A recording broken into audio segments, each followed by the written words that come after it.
The Nike Invincible Run 3.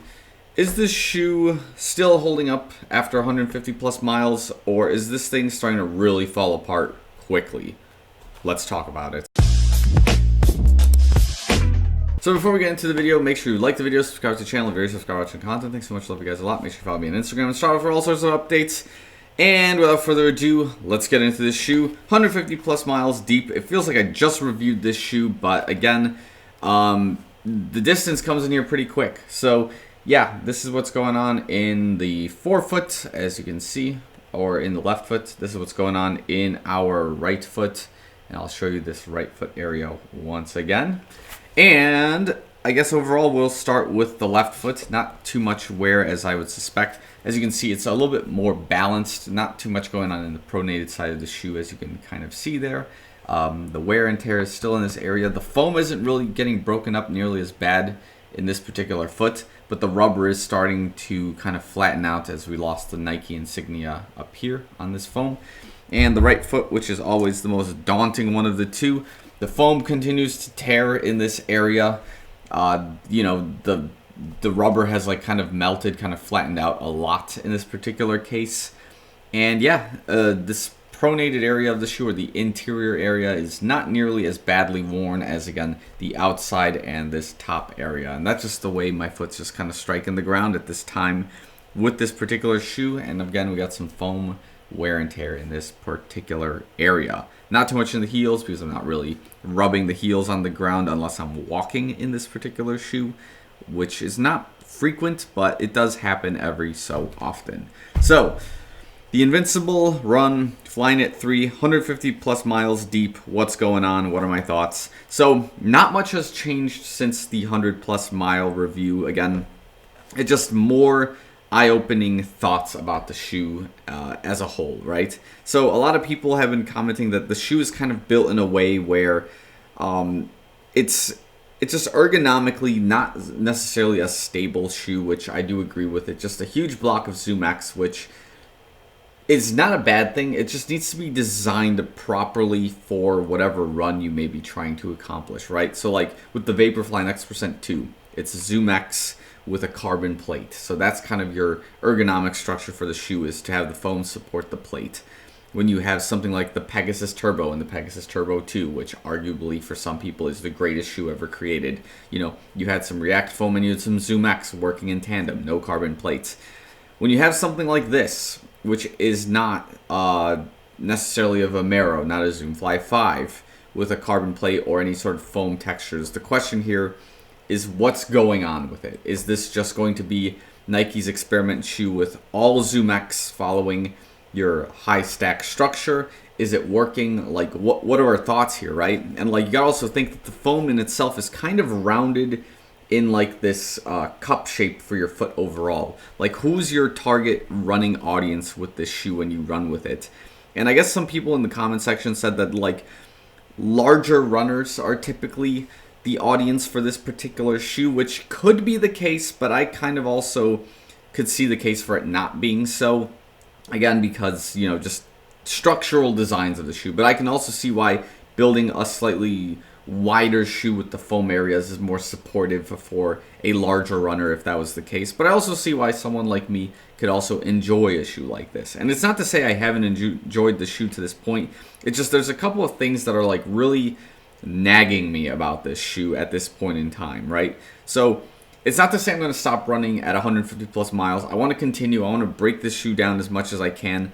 But there's a couple of things demoralizing me from doing that. Number one is that I have this weird heel knack that's going on whenever I run in this shoe. So like, I feel it even right now in like the back of like, not my Achilles area, but like the deep tissue, like on the other side of the Achilles area, just really flares up after running in this shoe and then running in tandem with like a carbon plate trainer, because that's kind of what you want to do, right? You want to have your everyday trainer, everyday racer style shoe, and then be able to transition to something like the Vaporfly X% 2, the Alpha Fly, in order to have like your faster workouts or your track sessions.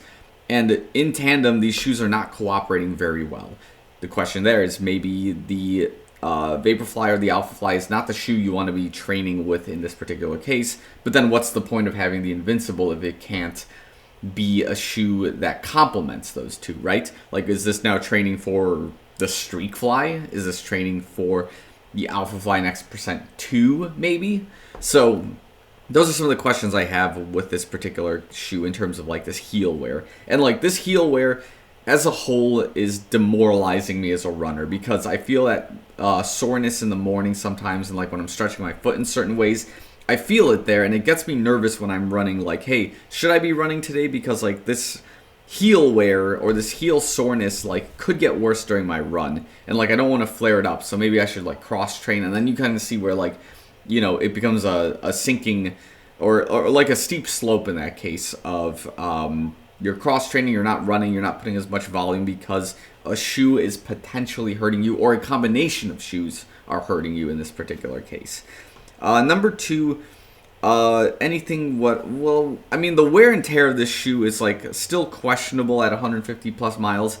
It is arguably possible to say that 150 miles is a lot, and we've kind of come to terms with the fact that the Nike R&D and engineering and manufacturing of the shoe doesn't have it last nearly as long as it used to, like the Pegasus 37, the old Pegasus lineup shoes, the first Zoom Fly variations. Like those shoes lasted so much longer than like this particular evolutions of shoes are lasting now, like the Vomero, like the Zoom Fly 5, like, you know, the Invincible Run 3.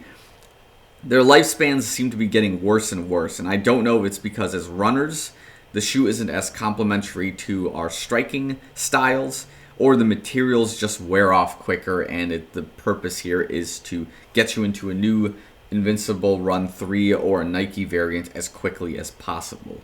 In which case, it's like, it's a stupid business model, but from like Nike's perspective, I get it. They want to sell you as many shoes as possible, so you as a runner, or somebody like me who is a little bit more of an aggressive forefoot striking runner, I gotta ask myself, what kind of shoe can I run in for as long as possible, wear out as long as possible without having to cycle in and out of a different shoe that won't, like, you know, wear out nearly as quickly. So at this point, we're like at 150 plus miles in, I don't expect this shoe to get anywhere past 300 plus miles, and I will try to get it to, you know, the 300 plus mile mark before I retire it, kind of like where I got the Vomero to. But I know a lot of people will tell me, oh, Phil, like I could get my shoes to 400, 500 plus miles. I'm like, that's great that you can do that, but like it's just not my running stride or style to be able to maximize the longevity of a shoe like that. Like this is just kind of where my stride is at right now. Like maybe over time it'll fix itself, but at this stage in the game, like I don't have that running stride, and like I have some sore tendons in my foot that cause it to, you know, supinate, and that's as a result why we've got the wear and tear in this kind of style, you know, where like my foot is rolling in this kind of a pattern, right? It's not like rolling in a straight line like my left foot is. The right foot kind of like rolls in this outside way. So that's just something about the Invincible Run 3 at this stage in the game. So would I recommend you to buy the shoe? I mean, if you didn't have an option and you had some like bandwidth for other shoes to test out, I would say yes. But like in your typical arsenal of running shoes, there are probably better alternatives, I would say. If you had to choose like outside of Nike brand, like the Mach 5 would be probably a better pick than the Invincible Run 3 in my opinion. But the other thing to consider with the Mach 3 is that the lifespan is significantly shorter because it doesn't have rubber backing the bottom of the shoe. But it does function in a similar way where it's like your everyday speed daily trainer kind of shoe without all of the extra moving parts that are kind of associated with the Invincible Run 3. Could you use the older Invincible Runs that are cheaper? I believe the answer is yes. I haven't run into 2. I know that the 1 had a lot more like fluff and bulk to it. I didn't hate the shoe, but again, it was just it was not the right time for me to have that shoe in particular. But I guess the Run Flyknit 2 resembles more of the 3 according to like anecdotal examples from my friends and stuff. So maybe that's the shoe direction you should go into, is buying the Invincible Run 2 instead of the 3, and wait for the price drop on this, because 180 to 200 bucks for this shoe is quite a lot for a shoe that doesn't really have a specific niche of, I guess, run to choose to put it in. But again, that's just my opinion on it. If you think this shoe is a good like daily speed trainer, it's better than like a Tempo Next Percent, a Zoom Fly 5, then like, you know, just go with it, you know. So that's my thoughts at 150 plus miles deep. Again, still going to push it to about 300 plus miles for you guys. It's not like I really, really love running in this shoe. It's just, there was a saying, and I'm going to try to remember. It's like, once you start the experiment, you don't stop until the experiment's concluded. And you don't, distract the experiment in any sort of way. I think I saw that caption in like a video of a guy who was not pressure cooking, but he was like dry cooking hot dogs. Is that what it's called? When you like put them in that like thing, whatever. And like his house like smelled really bad after he was cooking the hot dogs, but he couldn't stop the experiment until he was done cooking them for like an hour. And like, yeah, his hot dogs looked like hell afterwards. So that's kind of what we're doing here. We're trying to turn these hot dogs into hell. We're trying to turn the Nike Invincible Run 3s into the absolute most destroyed 300 plus mile shoe you've ever seen on this channel, which will be a big ask because I've destroyed many shoes here. So yeah, if you have a similar experience with the Invincible Run 3, let me know in the comments below.